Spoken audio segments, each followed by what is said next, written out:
What if your alarm clock isn't just a sound, but a test? What if every morning is a quiet battle between the version of you that wants more from life and the version that wants 5 more minutes? And what if the first choice you make today determines everything that follows? This isn't about sleep. It's about spirit. Marcus Aurelius understood that. That's why, even as the emperor of Rome, he struggled with mornings too. And yet, he wrote something that cuts deeper than any motivational quote ever could. At dawn, when you have trouble getting out of bed, tell yourself, I have to go to work as a human being, not as a ruler, not as a general, not as a philosopher, but as a human being, because being human is work. It's uncomfortable, it's inconvenient, but it's also the most sacred job you'll ever have. We don't hit snooze because we're tired. We hit it because we're disconnected from purpose, from movement, from ourselves. Marcus didn't live in the age of smartphones or deadlines or inboxes, but he knew exactly what it felt like to want to stay under the covers. And yet, he challenged that instinct head-on. He asked, is this what I was created for? To huddle under blankets and stay warm? It's a confronting question, because deep down, we all crave warmth. But too much of it makes us soft, and in a world full of distractions, comfort becomes the greatest trap. So Marcus turns to nature for clarity. He observes ants, birds, spiders, bees, all rising, all moving, all working. None of them complain. None of them snooze. He sees in them a kind of quiet dignity, each creature doing its part, putting the world in order as best it can. Then he points the mirror back at us. And you? You're not willing to do your job as a human being. That's not judgment. That's a challenge. One that still echoes 2,000 years later. Because let's be honest, we've made it too easy to abandon our nature. We let comfort dictate our choices. We build lives around convenience. And we forget that fulfillment only comes through effort. Now, Marcus wasn't saying don't sleep. He wasn't anti-rest. He was pro-limits. He believed that nature gives us boundaries on eating, drinking, resting, and when we exceed those limits, we begin to dull our spirit. He writes, you're over the limit. You've had more than enough sleep, but not enough action. That hits, because most of us don't need more rest. We need better reasons to rise. And here's the hardest truth Marcus offers. You don't love yourself enough, because if you did, you'd love your nature too, and what it demands of you. That's not an insult. It's an invitation to remember that real self-love isn't indulgence. It's alignment. It's not about staying cozy. It's about stepping into your calling, even when it's cold, even when it's hard, especially when it's hard. Think about it. When was the last time you woke up excited? Not because of a vacation, not because of a paycheck, but because your soul had something meaningful to pursue? What if you built your life around that? Not around tasks, not around noise, but around nature, your true one. Marcus says people who love what they do often wear themselves down doing it, not because they hate their lives, but because they're so immersed in their purpose that they forget to eat or sleep. That's not exhaustion, that's devotion. So ask yourself, do I respect my nature as much as an artist respects their craft? Would I rather feel warm or feel alive? Because every morning is a crossroad. Stay where it's safe or walk toward what's sacred. And every time you choose the second path, no matter how small, you strengthen something eternal within you. Not your ego, not your productivity, but your humanity. Marcus didn't ask us to be perfect. He asked us to be awake, to remember that we were made for more than comfort. We were made for courage. So, tomorrow morning, when your alarm rings and the blankets pull you back, ask yourself this: am I here to feel good or to do good? Because that one question might just change your life. You made it out of bed. You overcame comfort. But now comes the harder part. What do you rise for? Not just what you do today, but why it matters. Because rising isn't the same as living, and doing isn't always meaningful. Marcus Aurelius gives us a clue. He wrote, people who love what they do wear themselves down doing it.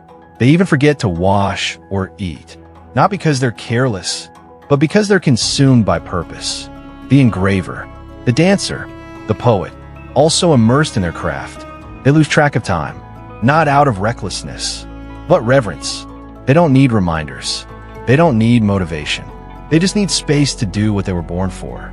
So Marcus asks, do you respect your own nature? Less than the engraver respects engraving? Less than the dancer respects dance? That's not just philosophy. That's a mirror.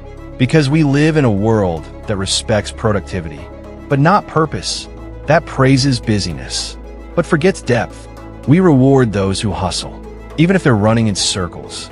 We celebrate those who never stop, even if they've lost their why. So Marcus flips the question. If someone can give their whole being to dance, to music, to stone and chisel, why can't we give ourselves to the sacred work of being fully human, helping a stranger, listening to a friend, building something that outlives us, loving someone completely, choosing courage when fear feels easier? These are not side quests.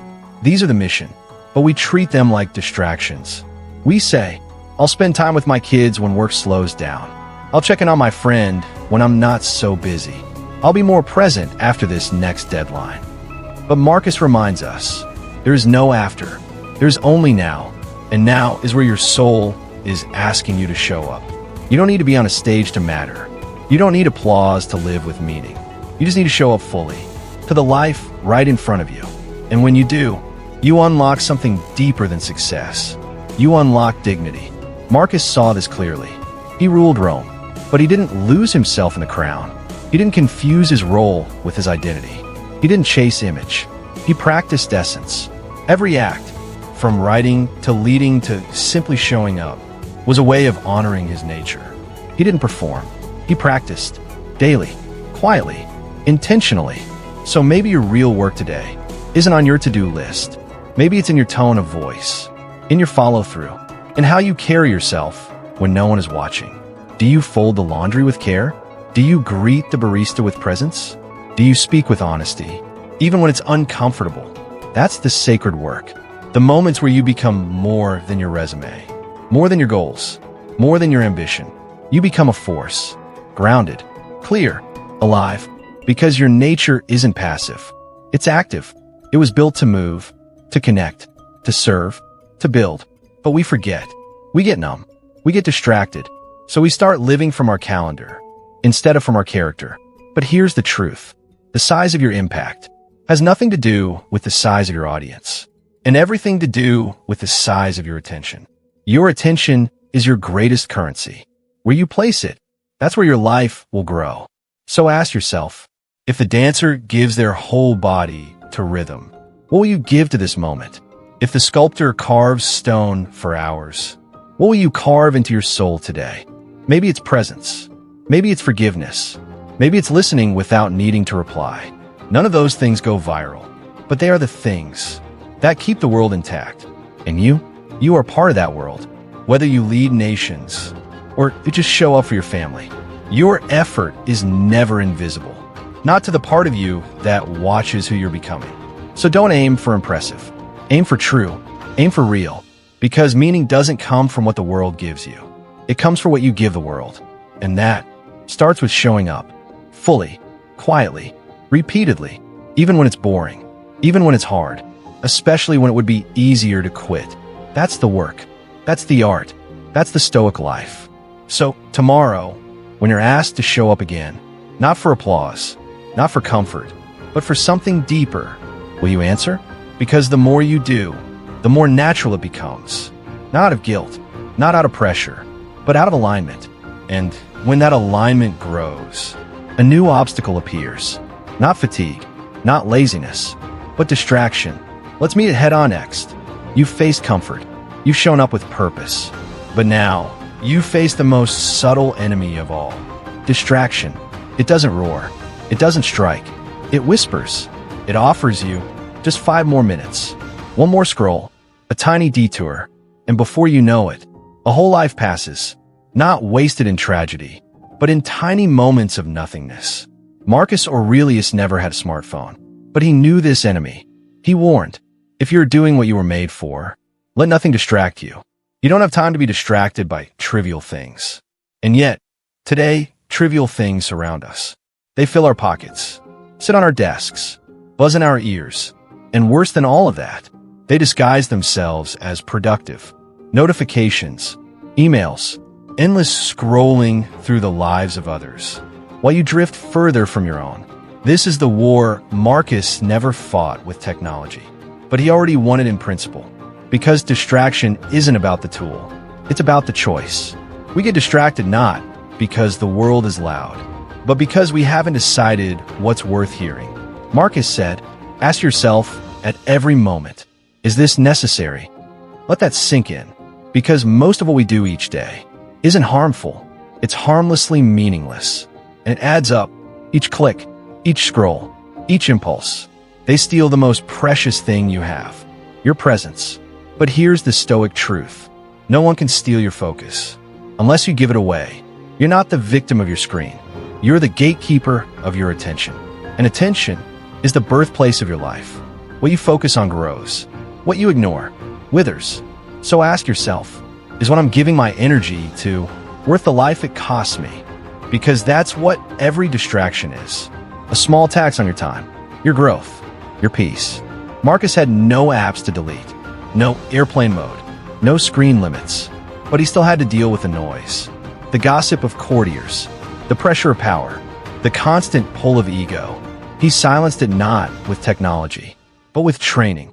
Training his mind, his habits, his clarity. And so can you. Because the strongest force against distraction is intention. You don't need to do everything. You just need to do the right thing. You don't need to check every box. You just need to check in with your values. Here's how it looks. You pause before reacting. You turn off the sound and turn up the silence. You walk. You write. You reflect. You don't let the world rush you. You reclaim your own pace. Not slow, not fast, just present. Because when you live from that place, distraction loses its grip, and suddenly, time stretches, meaning returns, and life, real life, feels full again. Marcus didn't just want us to be wise. He wanted us to be awake. Awake to what matters. Awake to what lasts. And when you're truly awake, you don't fear the future. You don't crave the noise. You don't need to be seen, because you're already anchored inside. So now the question isn't, how do I stop being distracted? The question is, what is so meaningful that I'd never want to be distracted from it? That's where the Stoic path begins. That's how real peace grows. And that's where you come in. Not tomorrow, not when the world quiets down, but today, right here, right now. Choose presence over pressure, purpose over performance, attention over everything. Because you don't rise to the level of your goals. You fall to the level of your habits. So build the habits that build your soul. Direct hit if this resonated with you. Don't just scroll to the next video. Stop, breathe, reflect, and ask yourself, what's one thing I can let go of to give more to what truly matters? Then write it down. Say out loud. Live it today. And if this message brought you back to yourself, share it with someone who's lost in the noise. Because we're all fighting the same battle, and a little stillness might just save someone's day.